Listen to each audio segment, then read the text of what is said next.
Herkese merhaba dostlar. Bugün BİM'de satılan Freesound tam kablosuz kulaklıkla beraberiz. TWS diye geçiyor, biliyorsunuz. True Wireless Headset diye geçiyor. Bunlar tam bağımsız bir şekilde çalışabilme özelliğine sahip olan kulaklıklar. Son zamanlarda moda ve herkesin de çok işine yarayan kulaklıklar sevgili dostlar. Yani Freesound'u bunu tanıtırken aradaki farkları görebilmemiz için de bu FS29 modelini bir önceki senkron modelinde yanımıza aldık. Ve bunun farklı bir şarj yöntemi olduğu için de bir tane de Powerbank'i yanımıza aldık sevgili dostlar. Yani kutuya üstünden şöyle bir bakalım. Bluetooth 5.0 desteği var. Bu gayet başarılı. Güçlendirilmiş baslar olduğunu söylüyorlar. Testlerimizi yaptık, size anlatacağız bu konuyu. Rahat bir kulaklık olduğunu söylüyor. Bunu da anlatacağız. Tabii çağrı cevaplama ve sonlandırma dışında da her şeyi yapıyor bu arada, onu söyleyelim. Müzik atlama, müzik durdurma, pause, play her şeyi yapıyor. Arkada da yine Bluetooth 5.0 olduğunu, işte bilgisayar mobil cihazlara uyumlu olduğunu, çekim mesafesinin 10 metre olduğunu, kulaklıkların çalışma süresinin 7 saate kadar olduğunu belirtmiş. Bu gerçekten iddialı bir şey tabii. Kulaklık hassasiyeti 95 desibel artı eksi 3 desibel. Bu da hiç fena bir ses olmadığını bir gösteriyor bize. 45 miliamper gibi bir batarya kapasitesi var. Şarj dolum süresi de 2 saat. Zaten 1,5-2 saat arasında bütün neredeyse hepsi değişiyor sevgili dostlar. LED indikatör olduğunu da kulaklıkların üstünde söylemiş. Hemen ürünümüzü açmaya başlayalım ve görelim bakalım bizlere neler veriyor. Evet sevgili dostlar, biz bunu aslında sizin de anlamış olduğunuz gibi daha önce açtık. Tabi testinden, müzik kalitesinden bahsedebilmek için. Gördüğünüz gibi 2 tane aynı zamanda bir çift daha küçük silikon koymuş içine yedek olarak. Kendi üstünde orta kademe silikon var. Birçok insana uyduğu için bir küçük bir orta koymuş. Büyük koymamış. Şimdi hemen şöyle çıkaralım. Şuradan standını da alalım. Bu çok light bir stand. Hemen şöyle koyduktan sonra elimize almışken bir önceki modelle bir karşılaştıralım sevgili dostlar. Hem büyüklüklerine. Evet, şöyle baktığınız zaman bir önceki modelin bu yine BİM'de satılmıştı. Tanıtımı var kanalımızda. Bunu da görebilirsiniz. Bu da uygun fiyatlı bir ürün. Bunun da ses kalitesi yine fena değil.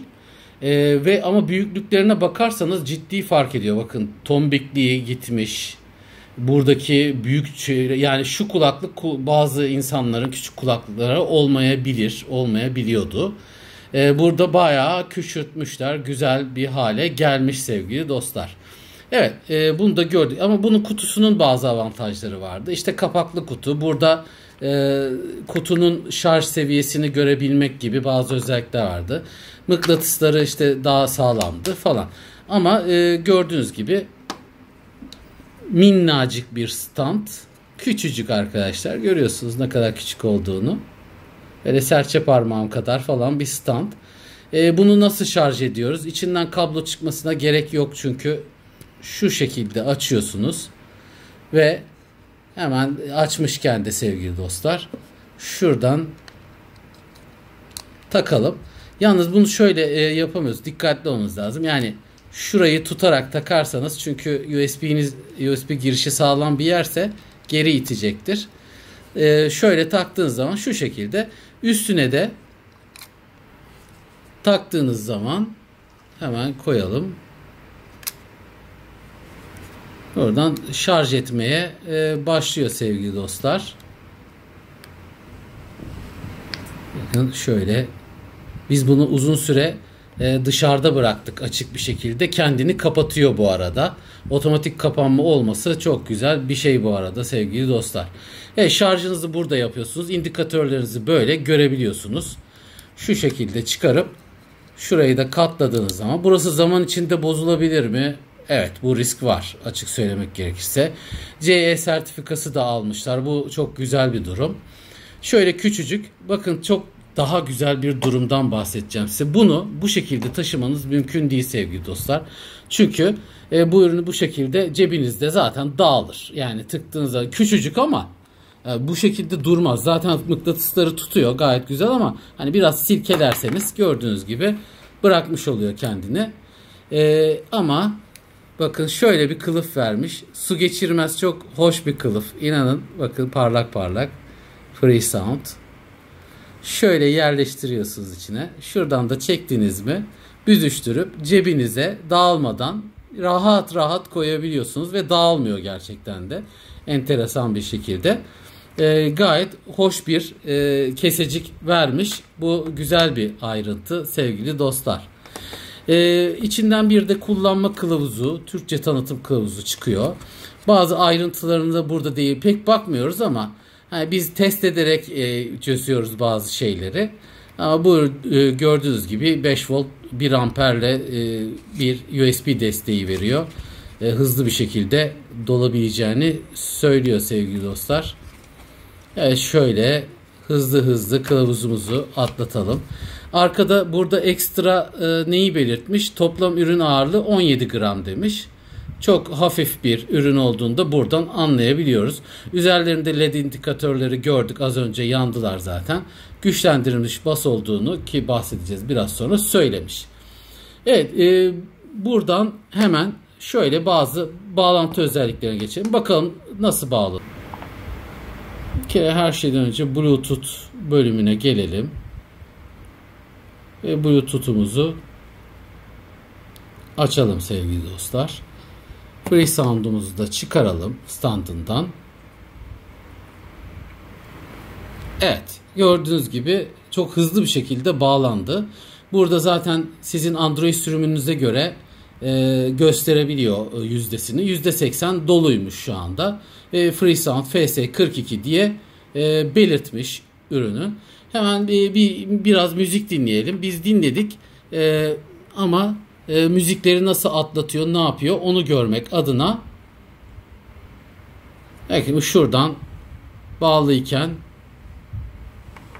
şöyle bakın açtı müziği. Yani şöyle göstereceğim sevgili dostlar. Burada tabii telifsiz bir şeyler çalmaya çalışıyoruz ama buradan bakalım ses dışarıya kadar gelecek mi? Belki sesi buradan duyuyorsunuzdur şimdi. Biraz kısalım. Şimdi bakalım. Bak, buradan pause yapıyor. Bir daha bastığınız zaman açıyor. Ve aynı şeyi eğer telefon çalıyorken yaparsanız telefonu cevaplıyor ya da reddediyorsunuz. Evet. Buna 3 kere bastığınız zaman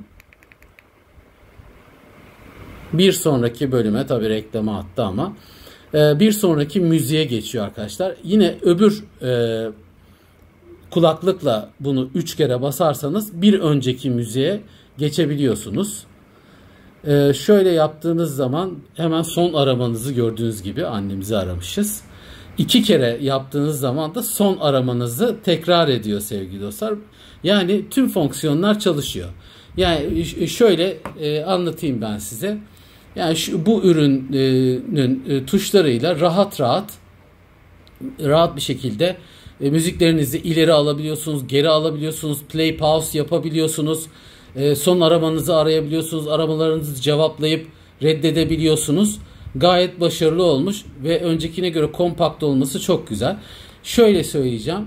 Bu tuşlar burada tabii baktığınız zaman biraz sert gibi görünüyor. Bunları basarken önceki versiyonda kulağınızın içine doğru ciddi şekilde itiyordu ve rahatsız ediyordu. Burada bu tuş biraz şuradaki kulağınızın arkasına yaslanan bölüme denk düştüğü için tuşu biraz daha rahat kullanıyorsunuz. Yani daha az rahatsız ederek size tuşa basabiliyorsunuz. Dokunmatiklerde tabii böyle bir problem yok ama bunda yanlış basma, el değme gibi problemleriniz de tuşlularda tabii ortadan kalkmış oluyor. Gelelim müzik kalitesine sevgili dostlar. Bu ürünün ses kalitesi aslında verdiğiniz fiyata göre gayet başarılı. Baslar yalnız kulağınızı taktıktan sonra böyle aşağı doğru, yani yere doğru aşağı doğru kıvırmanız lazım. Eğer yukarıda ben bunu taktım oturdu zannettiğiniz zaman size yeterli basları vermemiş oluyor. Kulağınıza doğru taktığınız zaman ürünü baslar yeterli, hatta tizler ve midler de hepsi böyle gayet seviyeli, orta seviyede, keyif verici. Ses yüksekliği gayet yeterli. Hatta biraz yüksek bile diyebiliriz. Hiçbir şekilde sıkıntı size vermiyor sevgili dostlar. Ses kalitesinin de iyi olduğunu bu fiyat performansta, elbette ki bizim daha önce tanıttığımız ürünlerde daha iyi markaların daha iyi ürünleri var ama hem kompakt olmuş Freesound'un bu ürünü, başka markalarla da satılıyor bu tabi. Polo Smart falan gibi isimlerle de satılıyor sevgili dostlar. Ama bu Freesound olarak satılan ürün şu anda BİM'de satılan ürün. Gayet başarılı bir şekilde müziğinizi dinleyebiliyorsunuz. Kesesine koyarak yanınızda rahat rahat taşıyabiliyorsunuz. Hiçbir şekilde size sıkıntı vermiyor. Keseyle cebinize koyabiliyorsunuz sevgili dostlar. Yani alınabilir mi modunda 59 liraya bu ürünü alabilirsiniz. Keyifle kullanabilirsiniz. Bir sorun yaşatmadı şimdilik. Tabii ki kısa bir süre kullandık ve test ettik biz. Hiçbir sorunla karşılaşmayacağınıza emin olabilirsiniz sevgili dostlar. Bu ürünle ilgili şimdilik söyleyebileceklerimiz bu kadar. Gene sormak istedikleriniz olursa ya da paylaşmak istedikleriniz olursa aşağıdaki yorumlar bölümünde lütfen paylaşmayı unutmayın. Son olarak bitirirken bizi beğenmeyi, abone olmayı, abone ol butonunun yanındaki çanı tıklamayı unutmayın ki sevgili dostlar, bizler de size daha çok ürüne hizmet verebilirim. Görüşmek dileğiyle.